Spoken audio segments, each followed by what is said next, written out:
¿Qué tal están? Bienvenidos otro día más a los debates y podcasts de la Fundación Manuel Jiménez Abad de su área joven. Hoy estamos aquí para hablar de un tema muy interesante.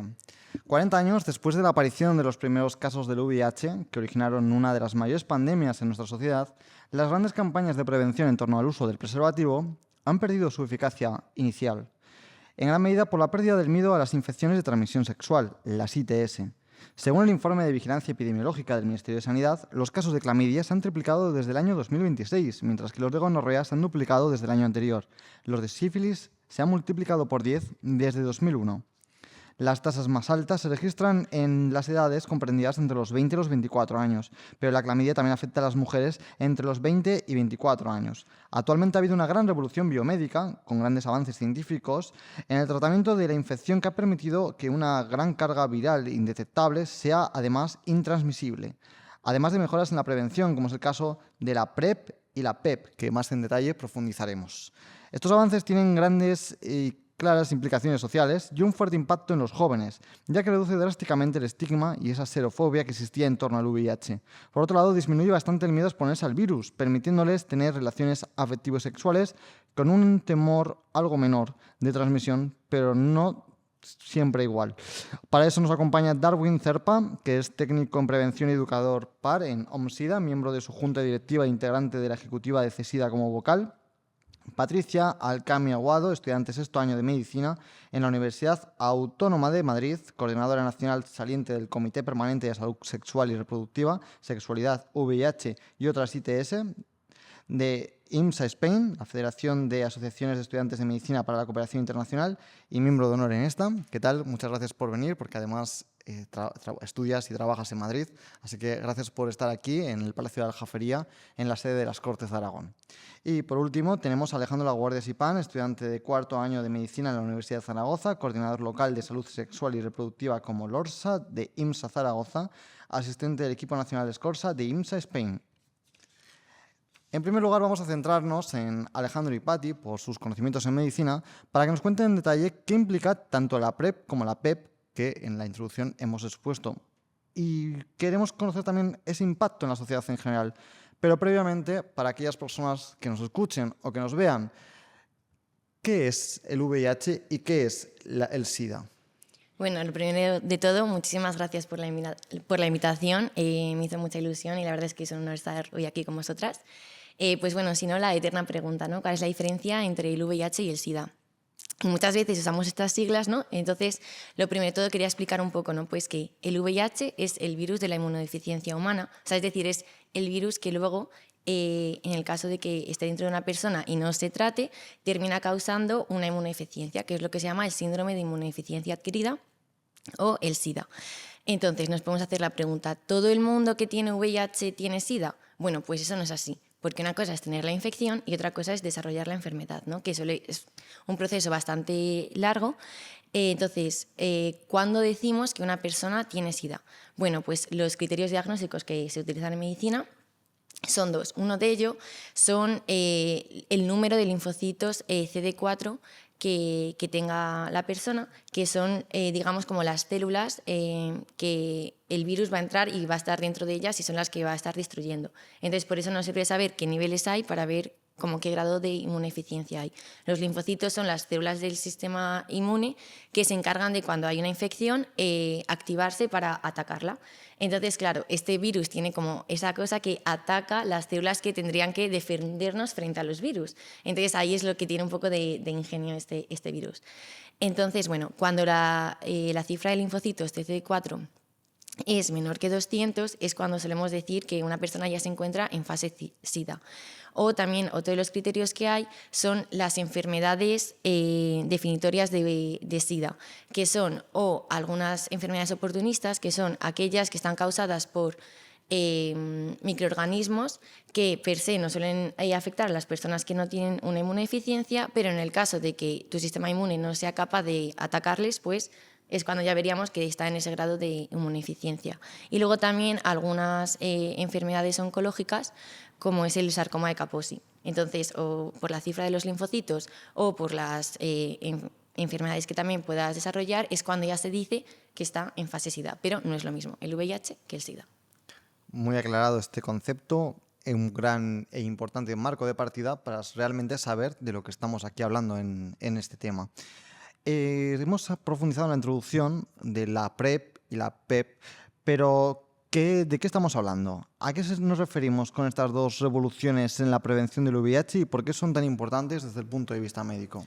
Bueno, pues tendríamos dos formas de tratamiento que serían la PEP, que es la profilaxis post-exposición, que sería después de haber tenido la relación de riesgo, y luego tenemos la PrEP, que sería antes de la relación de riesgo. ¿Qué es la profilaxis post-exposición? Pues sería una pauta de antirretrovirales. Los antirretrovirales son los fármacos que se usan para tratar el VIH. Entonces, en el caso de haber tenido relaciones de riesgo, pues durante 28 días se toman estos fármacos y idealmente hay que tomarlos las primeras 72 horas desde que se ha tenido la relación de riesgo para reducir la exposición al VIH. Y se tiene que intentar iniciar lo antes posible. Como tope son 72, pero lo recomendado son 24 horas. Entonces, si se administra de manera correcta, reduce el riesgo de adquirir VIH hasta un 80-90%. Esto sería la post-exposición. Y luego, la que ha surgido más nueva sería la profilaxis preexposición, que es la famosa PrEP, que es un tratamiento que se toma de manera continua, intermitente, que son otro tipo de antirretrovirales. Lo que pasa es que aquí tiene que ser, no es como en el caso de las personas que tienen VIH, tienen que ser personas VIH negativas. Entonces, son personas que tienen un riesgo elevado de adquirir VIH, entonces toman un fármaco que se llama fumarato y tricitabina, que se conoce como Truvada. Entonces es un tratamiento continuo que si tú lo tomas reduce más del 90% las probabilidades de contraer VIH. Entonces, en España hay unos criterios para acceder a la PrEP, que sería, pues lo que he dicho antes, ser VIH negativo, es decir, personas que son ya VIH positivas no pueden tomarlo, porque es una medida preventiva, no es una medida de tratamiento, aunque sean fármacos similares. Entonces, bueno, serían personas que realizan prácticas de riesgo, que entrarían los hombres que tienen sexo con hombres, conocido como HSH, término un poco entre comillas, personas transgénero con prácticas de riesgo abundantes, trabajadoras sexuales y gente pues, que realiza prácticas de riesgo y que no usa protección de manera habitual. Y luego también hay un fenómeno dentro del mundo LGBTIQ+, que sería el tema del chemsex, que daría para mucho, pero no lo vamos a explicar. Entonces, bueno, es una situación que se consume drogas y se tiene sexo y se pierde mucho la percepción de la seguridad. Entonces, para estas personas está muy indicado tomar PrEP. Eso. ¿El motivo por el que crees que hay ese desconocimiento, a qué crees que puede deberse? ¿Por qué hay tanto desconocimiento? Sí, a pues estos dos elementos preventivos. Sí, porque son elementos preventivos, pero que quizás a lo mejor a la sociedad no le interesa invertir en estos temas o lo que sea, o lo ven como una cosa de gente que no lleva buena vida, por así decirlo. ¿Sí? No sé si contesto a tu pregunta. No, sí. Y ahora, pues bueno, con este pequeño marco de partida, vamos a pasar también a Darwin, que es de ONSIDA, vocal de CESIDA, para saber cuál es el trabajo que hace ONSIDA en Aragón. Cuéntanos un poco.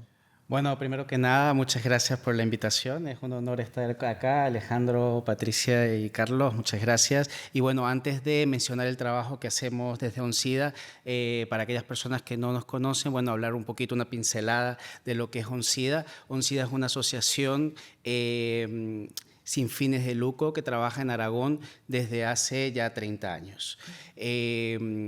En el principio, bueno, su objetivo principal es la atención a las personas diagnosticadas con VIH, pero actualmente tenemos 2 sedes, que es la sede, bueno, justamente lo que acabo de nombrar, una sede ya para una atención más integral de las personas diagnosticadas con VIH, donde tenemos atención psicológica, atención social, grupos de apoyo mutuo, grupo de pares, que es una atención entre iguales. Y luego tenemos nuestro centro que fue inaugurado en el 2022, que es un centro de prevención que se llama CIPI. Es un centro que está ubicado en el barrio de Magdalena, que hacemos pruebas totalmente gratuitas de VIH, hepatitis B, hepatitis C y gonorrea. Nuestro objetivo actual, bueno, es justamente ese, ¿no? Apostar un poquito y un granito de arena para mitigar ese impacto que tiene el estigma asociado a lo que es el VIH.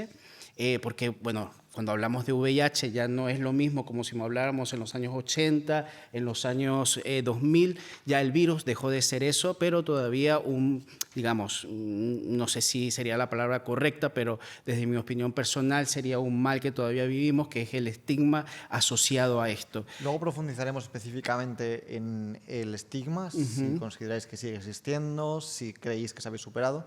Pero por reconducir un poco la pregunta, una de vuestras enseñas es que indetectable es igual que intransmisible. ¿A qué os referís cuando habléis de eso? Esta es una de las revoluciones, diría, más importante en lo que viene siendo toda esta trayectoria de lo que viene siendo VIH. Y digo esto porque justamente derriba todos esos mitos y todos esos estigmas que hay acerca del VIH. ¿A qué nos referimos? Bueno, de que una persona que es diagnosticada de VIH y que está en tratamiento y toma su tratamiento de forma correcta, para hablarlo en palabras muy sin tecnicismo, para que lo puedan entender, el virus queda totalmente minimizado, y esto es lo que hace 2 cosas muy importantes. Lo primero es que este virus, por supuesto, no va a seguir dañando el sistema inmune de la persona, que justamente es lo que hace, y lo segundo es que ya no se puede transmitir a otras personas. Y esto es muy importante porque quita esos miedos que existen y que, por supuesto, una persona recién diagnosticada es una de las primeras cosas que se pregunta, ¿no? Voy a poder seguir teniendo una relación sexual, etcétera. Entonces, esta es, sin duda alguna, una de las cosas más importantes que ha salido y que apostamos para que toda la sociedad lo conozca, que, bueno, que ya y cosa muy importante es que corta la cadena de transmisión, es decir, que ya una persona que es diagnosticada de VIH, está en tratamiento, pues ya no puede transmitir el VIH por vía sexual. Eso está comprobado científicamente.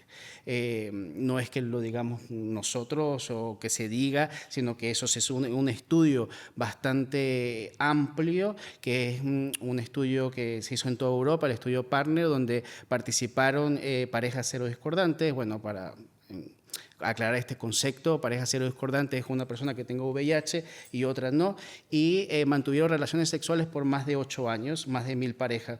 Y el dato es que ninguna de las 1000 parejas salió diagnosticada con VIH. Entonces se puede decir tajantemente que una persona con VIH y que esté indetectable ya no puede transmitir el VIH.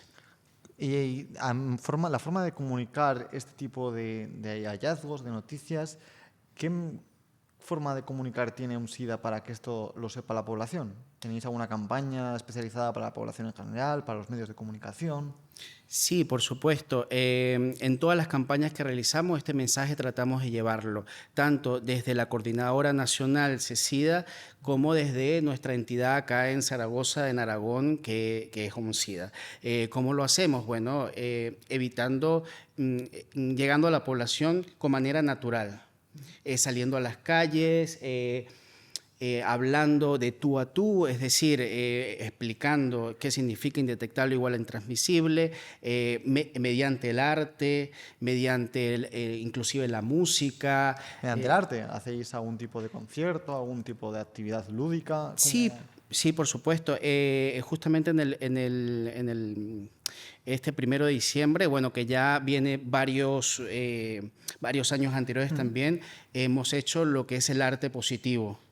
¿Y de qué se trata eso? Justamente es de visibilizar en medio del arte de que mensajes como justamente indetectable igual a intransmisible, y campañas, por supuesto, en todos los espacios, ¿no? En espacios, podcast, redes sociales. Es decir, tratamos de llegar a toda la población en general, es decir, para que cale el mensaje como tal. Introducido este tema, volvemos otra vez a la revolución esta preventiva que estamos aquí hablando y volvemos a ti, Pati. Tú eres estudiante de Medicina de sexto año que estás rotando en la actualidad en el Hospital de la Paz de Madrid. ¿Qué puedes decirnos del mapa de la PrEP en España? ¿Crees que hay desigualdades entre unas regiones y otras?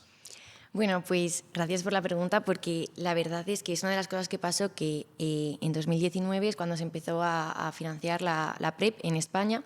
Entonces ha habido muchos estudios de seguimiento de cómo está siendo el impacto, ¿no?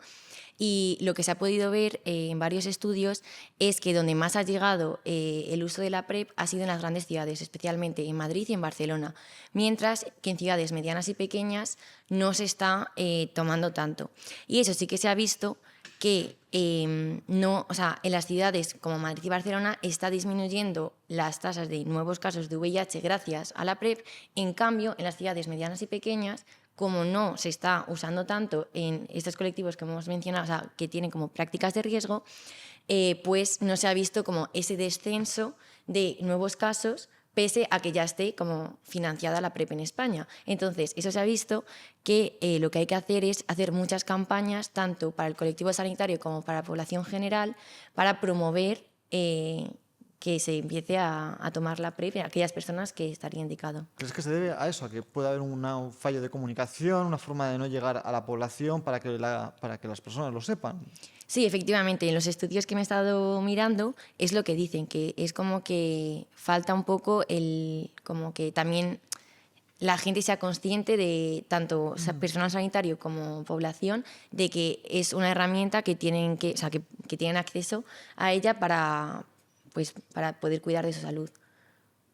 Es la verdad curioso, ¿no? Cómo está ocurriendo este tipo y supongo que poco a poco veremos una implementación mucho mayor en todo el territorio. Sí, por eso es fundamental que las asociaciones como CESIDA, como IMSA Spain, todos que estemos trabajando, sobre todo pues a nivel también local, ¿no? No solamente como que a nivel nacional pueden salir estas leyes, ¿no?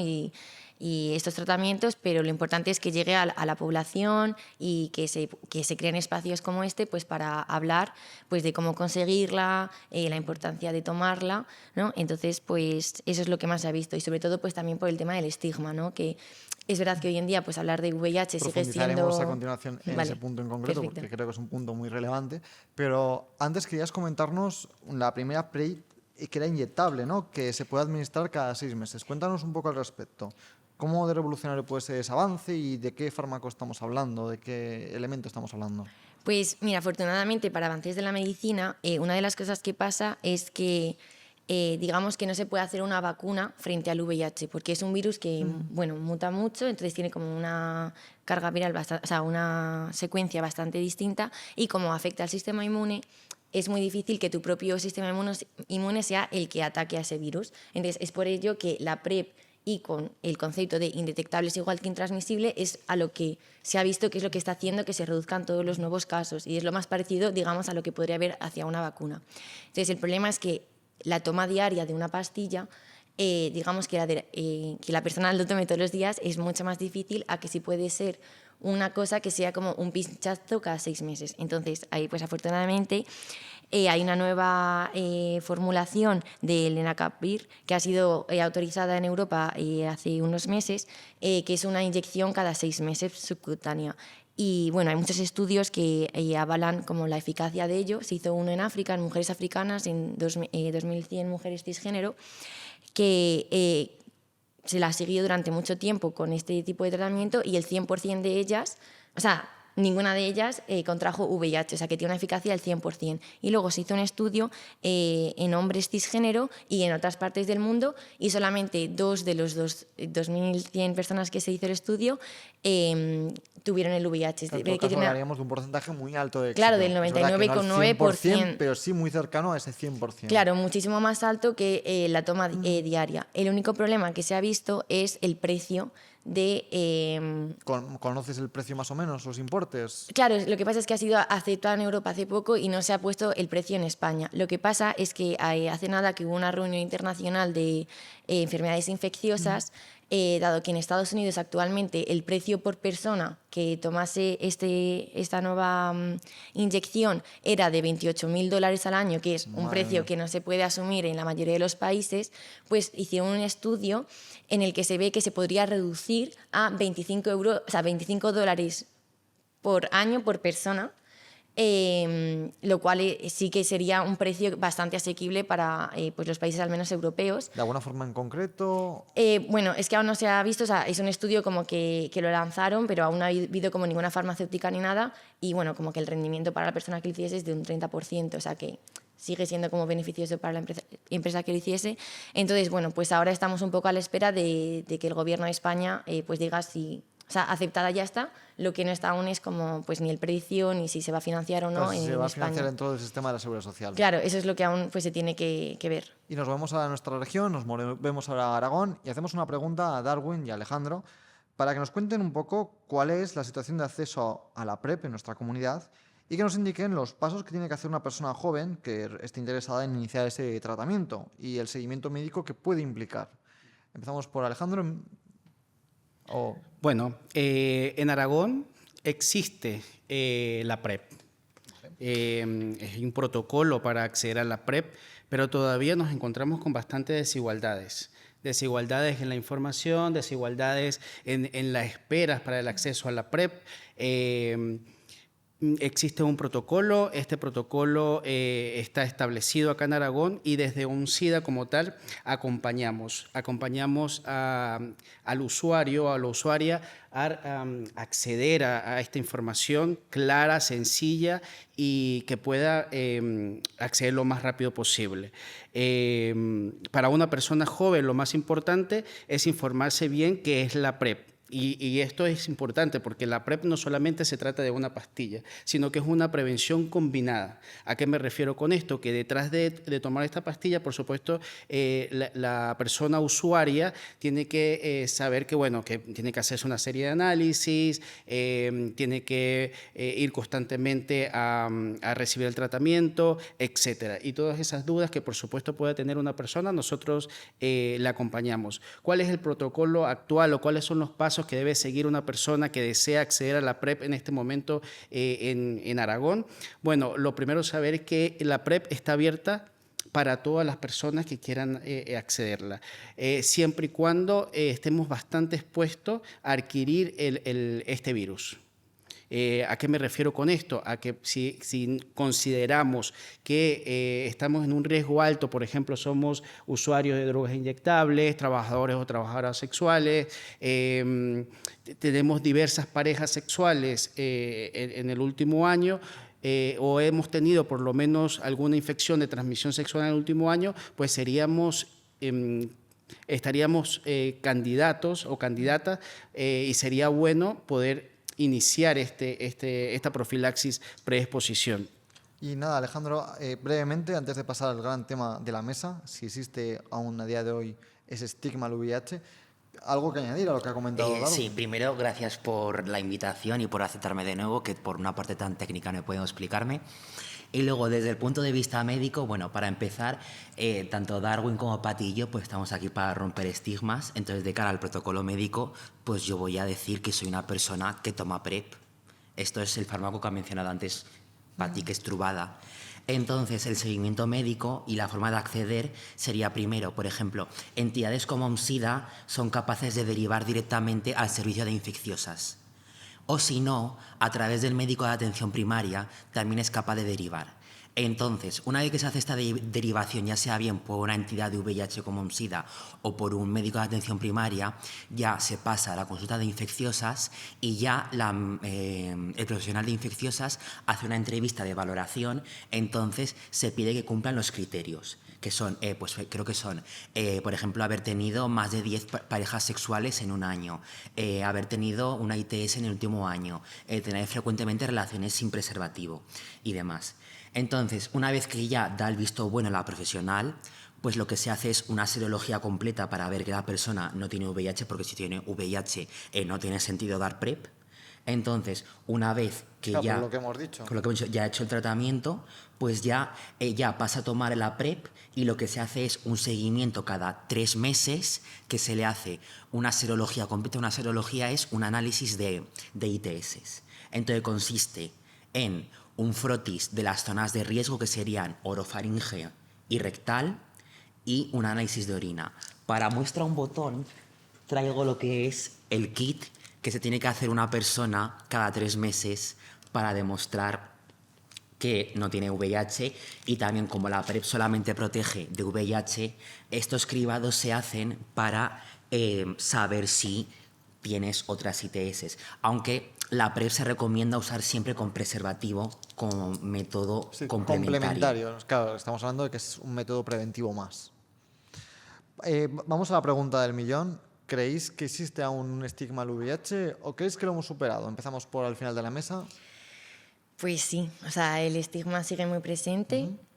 Bueno, yo voy a hablar como más desde la parte médica, ¿no? Que considero que es lo que pues a lo mejor tengo un poco más de experiencia.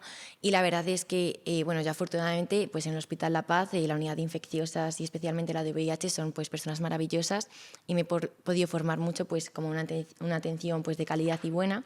Y mismamente pues lo que estaban comentando mis compañeros, por ejemplo, uno del poder que se ha visto del PrEP, ya no solamente como tal el tomar la pastilla, sino es pues la primera consulta, por ejemplo, en la que se te explica, pues, o sea, es una consulta de 1 hora y media, yo, por ejemplo, la he pasado con médicos, y te explicas también al paciente pues, los riesgos, las vías de transmisión, todo, o sea, que también es como una consulta educativa y luego también de seguimiento.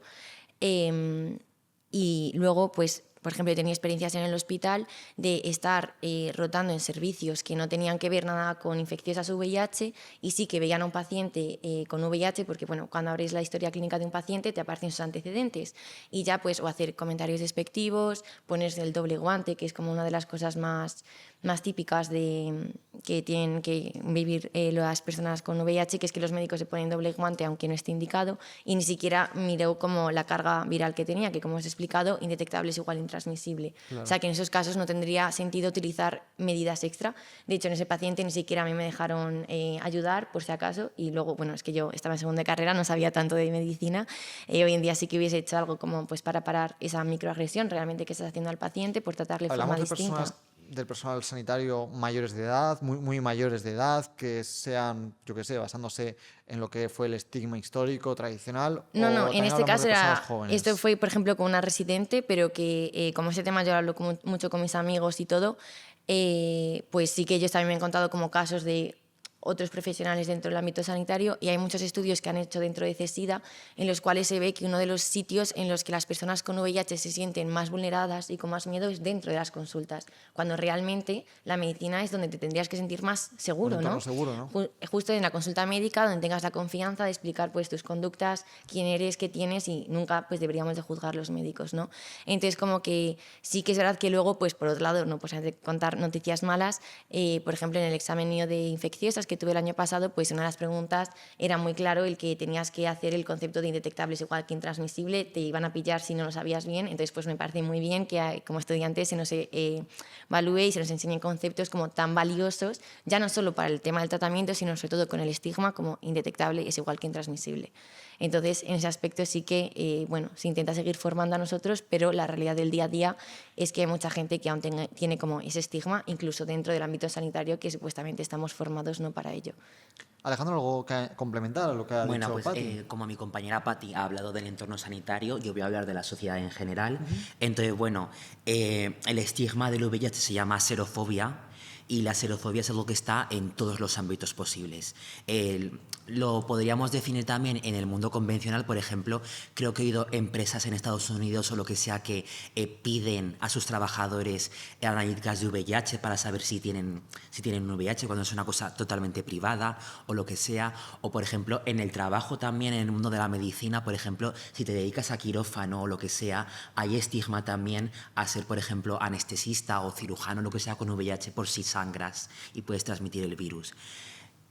No solo está en la sociedad, de hecho incluso en personas que tendrían que tener una visión más amplia, porque para empezar el VIH se asoció inicialmente al colectivo gay LGBTIQ+, pues dentro del mundo queer está muy extendido, de hecho también todavía, en aplicaciones para encuentros sexuales de hombres con hombres como Grindr, por ejemplo, es una aplicación que te pone, que indiques tu estado serológico y desde cuándo te has hecho una prueba, que a mí eso me parece una cosa vergonzosa, porque es una cosa muy puede personal. vulnerar hasta la propia privacidad de la persona. Vulnera El derecho a la privacidad. el derecho a la privacidad. Y a la propia Y intimidad. hay un concepto que se llama estar limpio, que se refiere a cuando no tienes VIH.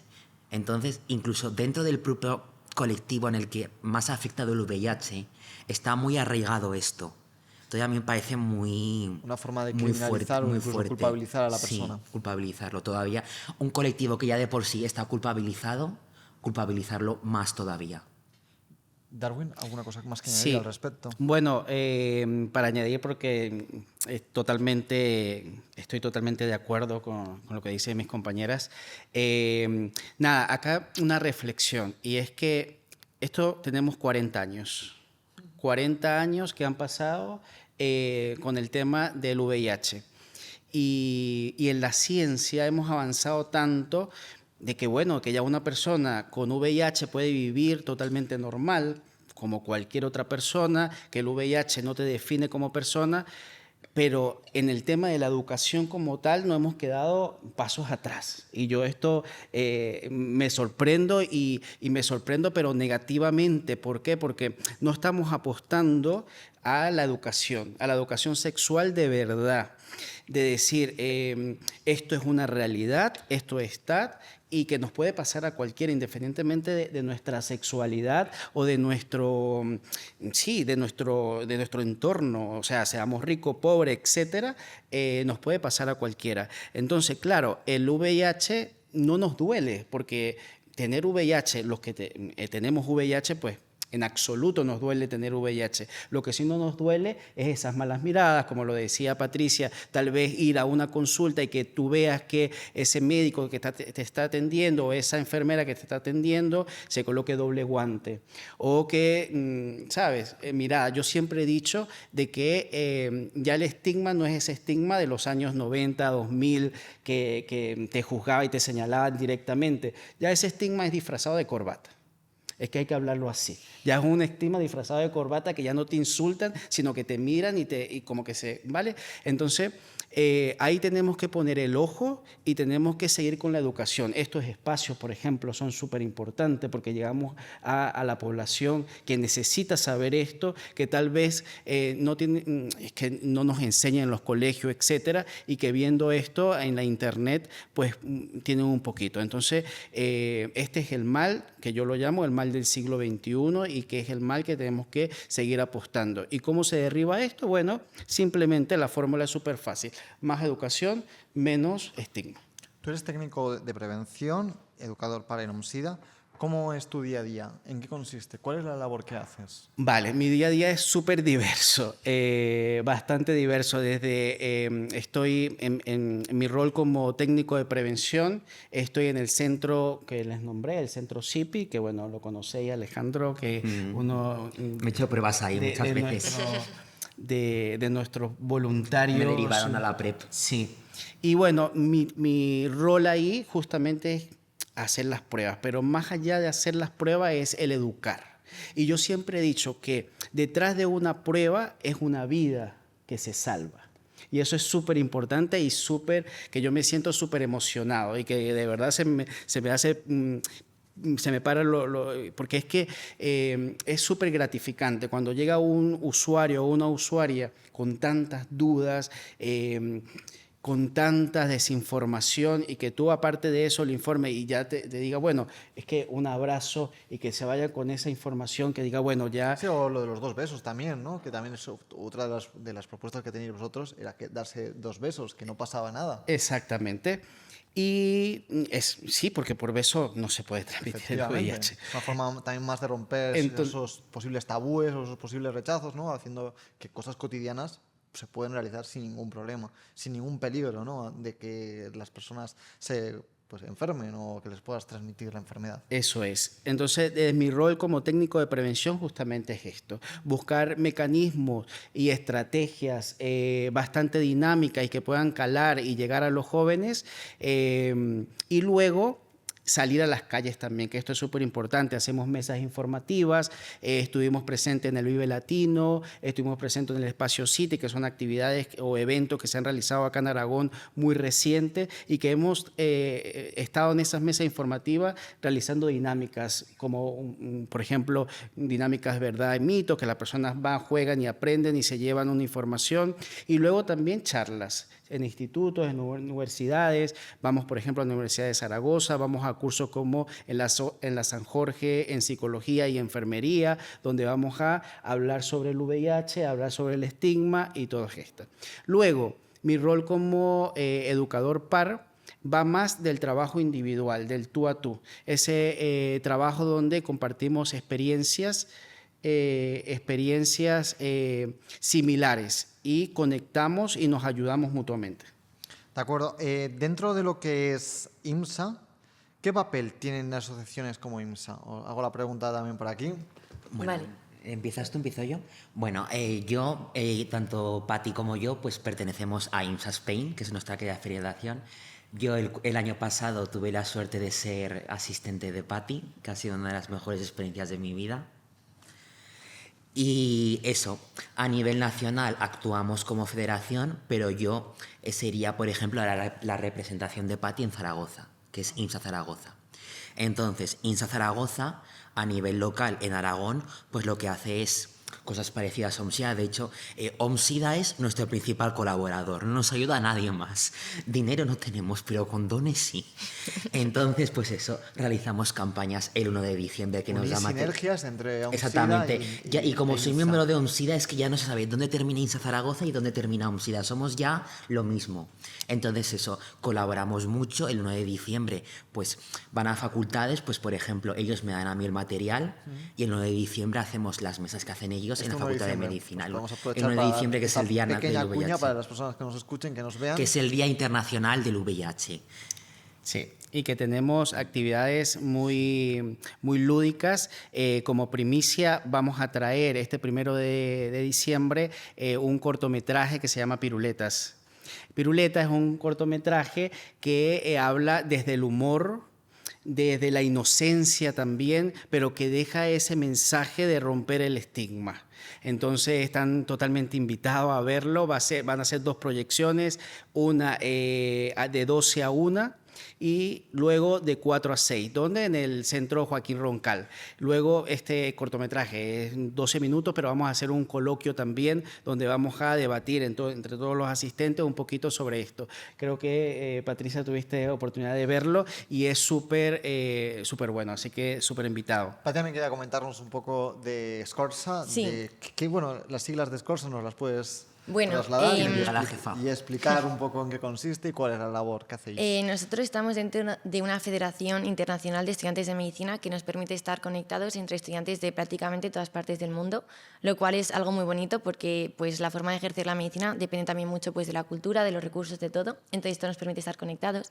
Y en 1992 se creó un grupo de trabajo, Scorsa, que nació como del interés que que tenemos también los estudiantes de medicina, como de hacer abogacía por que las personas que viven con VIH pues tengan una vida mejor, una calidad de vida, porque cuando, pues en los 80 ya había como mucho rechazo de parte médica a atender a las personas con VIH. Entonces este grupo de estudiantes de medicina se quiso formar mejor y empezar a hacer como también pues charlas para luchar contra el estigma que había, ya no tanto la parte médica, sino sobre todo la parte del estigma, que también pues quita muchas vidas.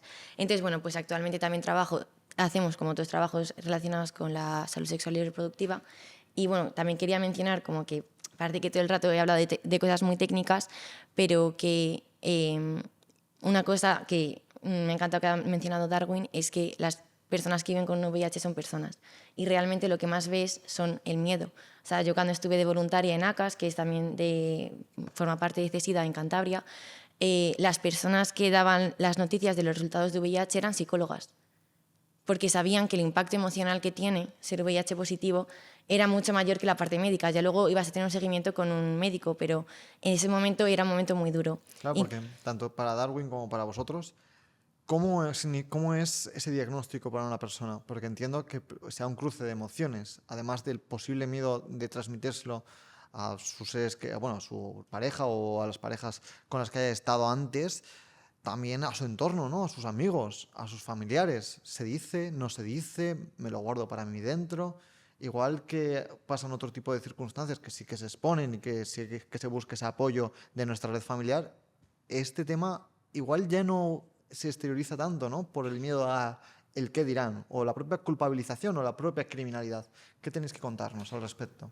Tal cual como lo has mencionado, Carlos, una persona cuando recibe un diagnóstico de VIH es una montaña rusa de emociones y es como que literalmente te montan una mochila encima y esa mochila lleva un montón de prejuicios y aparte un montón de dudas, es decir, puedo tener pareja, puedo tener hijo, voy a seguir estudiando, voy a poder haciendo, ¿sabes? Ese montón de cosas. Y ahí, como para lo que acabo de mencionar hace un momento, es que decir, yo converso con muchas personas que han recibido un diagnóstico positivo hace 30 años y lo asimilo con el diagnóstico del 2025 y prácticamente son los mismos miedos que existen. O sea, que es que no ha cambiado en el tema de la educación, en el tema de la información, todavía sigue ese tema. Avanza el tiempo, pero los problemas se mantienen. Avanza el tiempo, avanza la ciencia, pero todavía, como lo he mencionado, nos quedamos un paso atrás en él. Bueno, yo nada, los casos que he visto en consulta, gente de a lo mejor 22, 23 años que te llega llorando diciendo me voy a morir mañana. O sea, por mucho que tengan estudios superiores, o sea, que dices, sería gente que a lo mejor ha podido leer más, la idea sigue siendo muerte. Nubla la Entonces, mente y hace que se piense el en miedo. lo peor de todo. Y sobre todo con el estigma, lo que has comentado, ¿no? Que al final no es como a lo mejor tener cáncer que sientes que se lo puedes contar a tu entorno, Para que buscar tienes ese apoyo apoyo, sino familiar. que incluso tienes la culpa, ¿no? Que es lo que más nace. Aquí no se exterioriza por, jolín, ¿qué van a pensar de mí? Sí, de hecho quería recomendaros que creo que se ve muy bien, perdón por hacer spoiler, en la serie esta de Merli nueva, si os la veis, se ve muy bien cómo es el proceso desde que te diagnostican VIH a cómo se vive. Entonces creo Una que es una recomendación cosa... muy interesante para todos aquellos que nos escuchen. Merlisa Pereaude. Y Eso. cerramos esta pregunta con Alejandro. Pues sí, bueno, Y pues pasamos yo a las quería, preguntas de yo quería cierre. añadir, agradecer la figura de Darwin, de educador par, porque las personas que estamos aquí, pues Pati y yo vamos a ser médicos, Pati dentro de poco, yo algún día, pero no sabemos lo que es tener VIH. Entonces, a mí me parece que exista alguien como experimentado en el tema, que te guíe en el proceso y demás y tal, lo veo una cosa increíble y tener ese apoyo y demás, porque nosotros no nos podemos hacer la idea de lo que es eso. Para extender el Incluso tema. los médicos, en plan, por mucho, aunque seas un médico especializado en infecciosas, por muchos años que lleves tratando a gente con VIH, puedes intentar comprender cómo se siente la gente con VIH, pero nunca vas a saber lo que es vivir con VIH. Y reconduciéndolo a todo tipo de infecciones que puedan estar relacionadas con el terreno sexual, como pregunta de cierre, ¿qué idea clave o qué consejo daríamos a los jóvenes que nos escuchan? Porque hemos empezado diciendo que habían aumentado los números de enfermedades, de infecciones de transmisión sexual, de las ITS. ¿Qué mensaje damos? Bueno, pues para mí creo que es muy importante centrarte en los autocuidados. Y cuando te cuidas a ti misma y a tu entorno, pues la salud sexual y reproductiva es un pilar también, ¿no? El informarse, acudir a las redes de apoyo, pues como tenéis, por ejemplo, aquí en Zaragoza, para, pues eso, no vivir con ese miedo, ¿no? De el qué podrá ser, sino la información y la educación para mí es como algo fundamental. Y como la red también de apoyo y sentirte como que hay personas que te pueden apoyar porque nunca estás sola y pues eso, que existen asociaciones increíbles que te van a poder guiar en el proceso y sobre todo con los miedos, ¿no? Que a veces es lo más importante. La educación es lo más clave, Sí, la educación sexual tanto a integral nivel para mí. preventivo como también, por si fuese el caso, Sí. después de lo que pudiera ocurrir. Y sobre todo si es obligatoria y de calidad, porque es una forma de hacer salud pública, o sea, de hacer prevención, ya no solamente por la parte física, digamos, de las ITS, sino también por la parte emocional y de pues, como, pues, poder disfrutar de tu sexualidad y poder hacerlo de forma segura. Porque crees que puede llegar a haber algún tipo de relajación alguno de las medidas preventivas, profilácticas. Yo creo que más que relajación es falta de conocimiento, Falta de ¿no? Cuando conocimiento. perdemos como la educación, pues perdemos como la conciencia, ¿no? de qué es lo que estamos haciendo. Y sobre todo que muchas veces la forma en la que se da educación sexual es más para meterte miedo en vez de para explicarte la importancia que es cuidarse de una misma, ¿no? Creo que hay pues una diferencia. Entonces, centrarnos un poco en eso. ¿De acuerdo? ¿Alejandro? ¿Era la pregunta de cierre para los jóvenes? Sí, el mensaje que daríamos Pues a los mi jóvenes mensaje que a daría nivel sería, general para todo tomando tipo el de... nivel de Patti, pues eso, decir que no estáis solas, que bueno, yo me voy a centrar en el colectivo LGTBIQA+, que bueno, que parece que estéis solas, pero que buscad, porque a poco que rasquéis vais a encontrar gente como vosotros, cread redes de apoyo entre vosotras, porque bueno, la gente que no encajamos, yo creo que nosotras tres somos gente que no somos un perfil habitual en medicina. Tenemos la suerte o la desgracia de que nos podemos hacer de cero. Entonces, tenemos la capacidad de ser lo que seamos. Entonces, da igual el partido que gobierne, las siglas que recorte, el acceso a la PrEP, el acceso a los derechos sexuales y reproductivos, que es lo que trabaja Scorsa, eso, independientemente de quién gobierne, es un derecho. Y eso es algo que la gente como nosotros llevamos años y años y años luchando y vamos a seguir luchando. Porque en todo caso es que estamos hablando aquí de un conocimiento, de una educación sexual que incluya todo tipo. Todo tipo. Porque es verdad que hoy nos hemos centrado un poco más en el VIH, pero es que nos referimos a todo. Debe haber una educación sexual en todos los terrenos para que se prevenga, se eduque y se enseñe cómo responder en el caso de que algo ocurriera. Sí, que sea de calidad. Efectivamente. Sí. ¿Y Darwin? Bueno, yo quiero dejar un mensaje claro que lo he escrito para que no se me quede ninguna palabra sin decirla y que esto pueda llegar a aquella persona que realmente lo necesite. Y es que se cuiden, pero sin miedo, que pregunten, que se informen, que hablen. Hacerse la prueba, usar preservativo o tomar la PrEP no te hace promiscuo. Pero te hace responsable y libre. Y recuerda algo muy importante, no están solos, como decía mi compañera Alejandro. Siempre hay un lugar, una entidad y una persona dispuesta a acompañarle, porque la salud también se construye en comunidad. Así que este es el mensaje que desde ONCIDA y desde mi persona les puedo dar. Pues muchas gracias por este mensaje, muchas gracias a Patti, muchas gracias a Alejandro, muchas gracias a Darwin y muchas gracias a ustedes que nos ven, que nos escuchan. Ya saben, seguiremos con más actividades en el área joven de la Fundación Manuel Jiménez Abad. Gracias como siempre por acompañarnos. Adiós.